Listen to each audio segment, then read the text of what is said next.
तो दोस्तों, आपका फिल्मी टीटी चैनल पर स्वागत है और आज मैं एक्सप्लेन करने वाला हूँ 2010 में आई movie the girl in yellow boots को। इस मूवी की कहानी काफी नॉर्मल है, लेकिन अंत में जो राज खुलता है उसे सुनकर आप हैरान हो जाएंगे। तो आखिर तक बने रहिएगा। अब चलिए आपको सुनाता हूँ इस फिल्म की कहानी। तो मूवी की शुरुआत में हम देखते हैं रूथ नाम की लड़की को, जो कि अपने पिता का भेजा हुआ लेटर पढ़ रही है। लेटर में लिखी बातों से पता चलता है कि रूथ अपने पिता से बहुत टाइम से नहीं मिली है, पर कभी ना कभी वो उससे मिलना चाहते हैं। फिर उसके बाद हम देखते हैं रूथ अपना वीजा रिन्यू कराने के लिए इधर उधर सरकारी दफ्तरों के चक्कर काट रही है। वो इंग्लैंड से है, लेकिन पिछले 1 साल से इंडिया में है। कुछ टाइम पौंडीचेरी में रहकर मसाज करना सीखा और अब मुंबई में एक मसाज पार्लर में काम करती है। पार्लर में एक आदमी आता है लिन नाम का मसाज कराने। रूथ उससे हैंडशेक करने का पूछती है। हैंडशेक मतलब प्राइवेट पार्ट शेक करवाना, जिसके वो 1000 लेती है। लिन हाँ कर देता है। एक्स्ट्रा कमाई के लिए करती थी रूथ ऐसा, क्योंकि सैलरी से उसका मुंबई जैसे बड़े शहर में जीना मुश्किल था। वीजा रिन्यू कराने के लिए घूस लगनी थी, तो उस आदमी को हैंडशेक देके घूस देने का पैसा आ गया। फिर एक दिन दिवाकर नाम का आदमी आता है मसाज कराने, जो कि रूथ से ही मसाज कराता है। वो उसे अपनी बेटी जैसा मानता है। रूथ का एक प्रेमी भी है जिसका नाम है प्रशांत। उसने रूथ के घर बड़ी सी टीवी लगवाई और वादे कर रहा है और भी चीजें देगा। वो रूथ के साथ गुलगुलू करने का मूड बनाता है, लेकिन रूथ अभी तैयार न थी।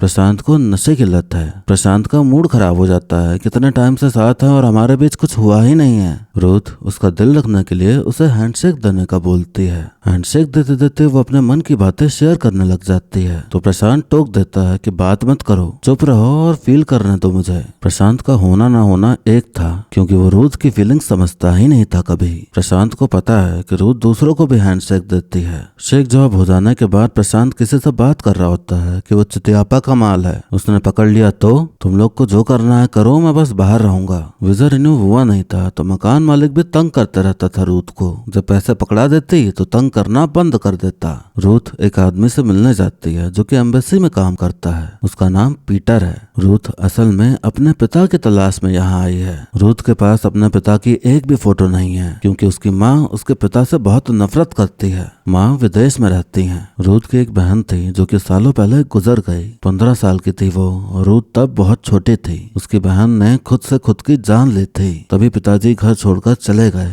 शायद वो ये सदमा सहन ना कर पाए, इसलिए माँ ने बोलना कम कर दिया। उनके बारे में बात ही नहीं करती। उनकी सारी यादें मिटा दी। रूथ के पिता इंडियन है। रूथ पीटर से इसलिए मिलने आए थे कि अगर वो इंडिया आए होंगे तो अपना ब्रिटिश पासपोर्ट यूज किया होगा, तो उसके जरिए पता चल सकता है कि वो यहाँ कहाँ है। पिता का नाम अर्जुन पटेल है। रिकॉर्ड्स में पीटर को इस नाम से कोई नहीं मिला है अब तक। हम देखते हैं लिन फिर आता है मसाज कराने। रूथ को ऊपर से नीचे पूरा देख रहा होता है। उसके देखने की नजर बता रही थी कि उसके मन में रूथ को लेकर कुछ और ही चल रहा है। रूथ उसे नोटिस करती है पर कुछ बोलती नहीं। उसके लिए ये सब रोज का हो गया था। हमें ये भी देखने मिलता है कि कोई रूथ की छुप छुप कर फोटो खींचता रहता है। एक दिन काम से जब रूथ घर आती है तो देखती है कि घर में एक आदमी बैठा हुआ है अपने चले चपाटे लेकर। आदमी अपना नाम चितियापा बताता है। वो प्रशांत को ढूंढ रहा था। उसका कहना था कि उसे 1,80,000 उधार चुकाने हैं मुझे, लेकिन वो फरार है। हमने घर की तलाशी ली तो हमें 57,000 मिल गए हैं, तो अब सिर्फ 1,23,000 देने हैं। रूथ उससे पैसे छीनने लगती है कि ये मेरे पैसे हैं, मैंने अपनी मेहनत से कमाए हैं। चितियापा कहता, वो तो हमें पता ही है कि कौन सी मेहनत का पैसा है ये। अब पैसे दो, नहीं तो मेरे साथ करो, सोच लो कब आना है तुम्हें। रूथ प्रशांत को कॉल लगाती है, लेकिन फोन बंद बताता है उसका। दिवाकर थोड़े थोड़े दिनों में आता रहता है मसाज लेने रूथ से। लिन भी आता है हैंडशेक लेने। हैंडशेक देते टाइम रूथ बातें करने लगती है, तो लिन भी उसे चुप रहने बोल देता है। हर कोई रूथ को चुप ही करा देता था। सब बस अपने मतलब के लिए थे। रूथ जब घर आती है तो देखती है कि प्रशांत उसके घर आया हुआ है छुपने। वो खुद को जंजीर से खिड़की के सरिये में बांध देता है। कहता, मुझे सुधरना है, मैं ऐसा नहीं रहना चाहता, मेरी मदद करो। प्रशांत अपने दोस्तों के साथ चितियापा के अड्डे पर गया था उसका माल चुराने। माल मतलब नशीला पदार्थ। चितियापा ने उन सबको धर लिया, बाकी लोगों को मार दिया। प्रशांत को भी खूब पीटा और कहा कि जो माल तुम चोरी करने आए हो वो 2 लाख का है, थोड़ा सा माल माल तुम्हारी जेब में मिला जो कि लगभग 20,000 का है, और बाकी पैसे तुम दो, नहीं तो तुम्हें भी मार दूंगा। प्रशांत कहता मुझे यही रहने दो, मैं तब तक पैसे का इंतजाम भी कर लूंगा। रूथ का अपनी माँ से झगड़ा हो जाता है क्योंकि माँ कुछ बता ही नहीं रहे थे पिता के बारे में और उसे रोक भी रही थी कि उसकी तलाश ना करो। रूथ अपने बॉस को बताती है चितियापा के साथ चल रहे झमेले के बारे में। बॉस कहती है अपने प्रेमी को बोलो ना कि वो लौटाए पैसे, तुम क्यों परेशान हो रही हो? और तुम्हें पता है उसका बाप कैसे मरा था? जब वो छोटा था तो अपने बाप के साथ रहता था। उसका बाप शराबी था। एक दिन चितियापा को भूख लगी तो उसका बाप गया खाना लाने, लेकिन उससे पहले दारू के ठेके पे जाके बैठ गया। जैसे ही उसके अंदर घुसा सिलेंडर फटा और उसकी मौत हो गई। चितियापा 3 दिन उसका इंतजार करता रह गया। लोग कहते हैं कि हर अमावस की रात व्रत रखता है वो अपने बाप के लिए। अब चितियापा आता है मसाज पार्लर अपना मसाज करवाने। रूथ उसे लिटा के हैंडशेक करने लगती है। चितियापा कहता वहां मत देखो, दीवार की तरफ देखो तुम। थोड़ी देर में रूथ रोने लग जाती है तो चितियापा रुकना बोलता है। रूथ कहती मेरे पापा भी मुझे खड़ा करके दीवार देखते रहने को बोला करते थे। पूरा दिन वॉल के सामने खड़ी रहती थी। मैं अपने पिता के साथ रहती थी। वो बहुत शराब पीते थे।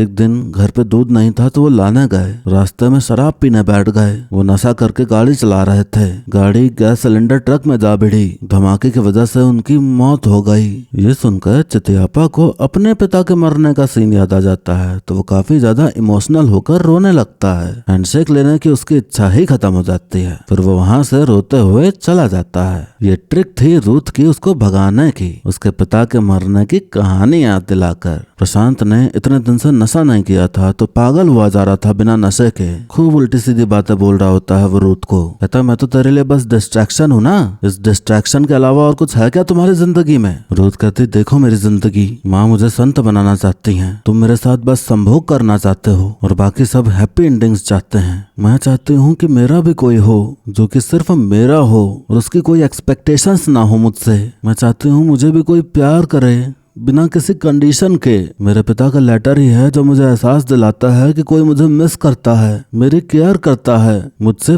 प्यार करता है। इसलिए मुझे उन्हें ढूंढना है, कैसे भी करके उन्हें ढूंढना ही है। प्रशांत अपना रोना बंद करके उसे कंसोल करता है। अब रूथ कहती है मुझे हमेशा यही लगा कि मेरे पिता मेरी बहन से ज्यादा प्यार करते हैं। वो घंटों समय बिताते थे उसके साथ। मैं मनाती थी कि वो मर जाए। जब मैं 5 साल की थी तो उसने सच में खुद को मार डाला। वो गर्भवती हो गई थी, किसी को भी नहीं बताया था। वो मेरा हाथ अपने पेट में रखकर रोती रहती थी। रूथ को पता चलता है कि उसके पिता इंडिया आकर किसी आश्रम में गए थे रहने। उसकी आश्रम की एक लड़की से मुलाकात होती है जो कि बताती है कि उस आदमी का नाम अर्जुन नहीं बेंजामिन पटेल था। फिर उसके बाद ओजस नाम रख लिया। क्यों ढूंढ रही हो तुम उसे? बहुत अजीब था वो। आश्रम ने उसका पास कैंसिल कर दिया तो तब से वो वहां नहीं आया। जब वो तुम्हें लेटर लिख रहा था तो मैं थी उसके कमरे में। जाने से पहले एक बात कह के गया था कि मुंबई वर्सोवा में वो एक घर खरीद रहा है। रूथ पीटर को कॉल करती है। कहती आपने कहा था अर्जुन पटेल नाम का कोई नहीं है, लेकिन आपने बेंजामिन पटेल नाम भी लिया था, तो उसके बारे में पता करिए। रूथ पुलिस स्टेशन जाती है तो ऑफिसर कहता है यहाँ सिर्फ उनके रिकॉर्ड्स हैं जिन्होंने कुछ गुनाह किया है। आप वर्सोवा पोस्ट ऑफिस चले जाओ, वहाँ पता चल जाएगा। रूथ वहाँ जाती है तो वहाँ जो आदमी मिला वो सुन ही नहीं रहा था उसकी। जब घूस दी तब बोला कि फोन नंबर दे दो, अगर कोई लेटर आता है इस नाम से तो बता दूंगा। मकान मालिक फिर से आ जाता है, लेकिन इस बार पैसे के लिए नहीं, मसाज के लिए। रूथ उसे अपने घर ले आती है तो आदमी देखता है कि एक लड़का बंधा पड़ा है यहाँ। तो रूथ प्रशांत को खोल देती है तो वो चला जाता है। प्रशांत ने सुसु पॉटी वहीं कर रखी थी तो भयंकर बदबू आ रही थी तो आदमी भी चला जाता है बाद में आने का बोलकर। रूथ जाती है पीटर से मिलने। वो कहता मेरी मीटिंग चल रही है कुछ लोगों से, अगर तुम उन्हें खुश कर दो तो मैं तुम्हें खुश कर दूंगा तुम्हारे पिता के बारे में जानकारी देके। रूथ उनके साथ जा ही रही थी कि तभी वहाँ प्रशांत आ जाता है। वो रूथ को रोकने लगता है तो वो उसे तमाचा मार देती है। प्रशांत गुस्सा के उसे भी तमाचा मार देता है। इतनी जोर से मारा कि खून आ गया उसे।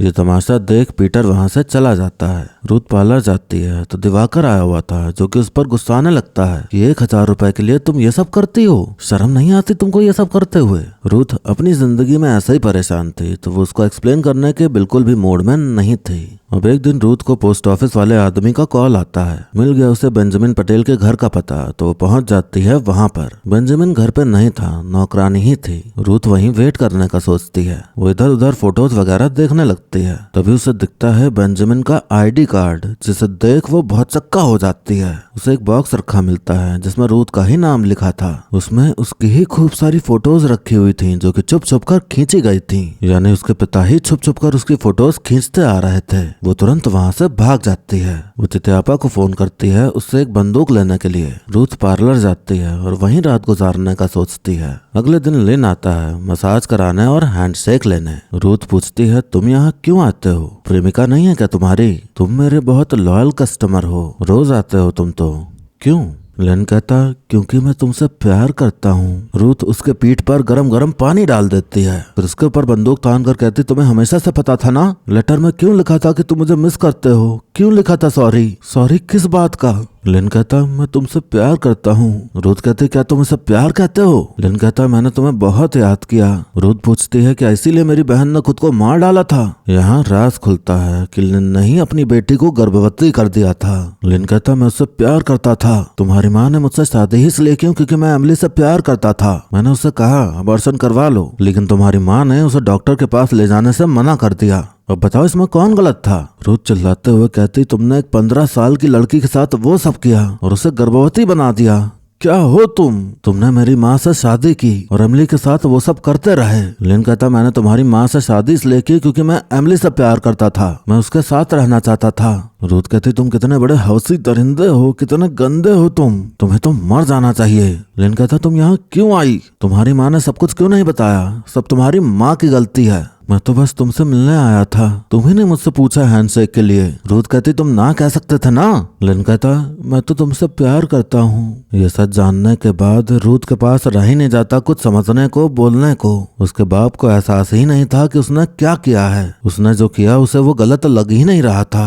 तभी वहाँ प्रशांत आ जाता है। वो उससे माफी मांग रहा होता है जो उसने थप्पड़ मारा उसके लिए। प्रशांत को वहाँ बंदूक रखी दिखी और उससे पहले लिन जाते हुए दिखा था, तो उसे शक हुआ कि शायद उस आदमी ने कुछ किया है। वो उसके पीछे गया पर वो जा चुका था। प्रशांत रूथ से बात करने का ट्राई करता है पर वो उसे इग्नोर करके टैक्सी में बैठ जाती है। रूथ के दिमाग का हो गया था इसलिए वो इग्नोर करके चली गई। और फिर इसी कहानी के साथ ये मूवी यहीं पर खत्म हो जाती है।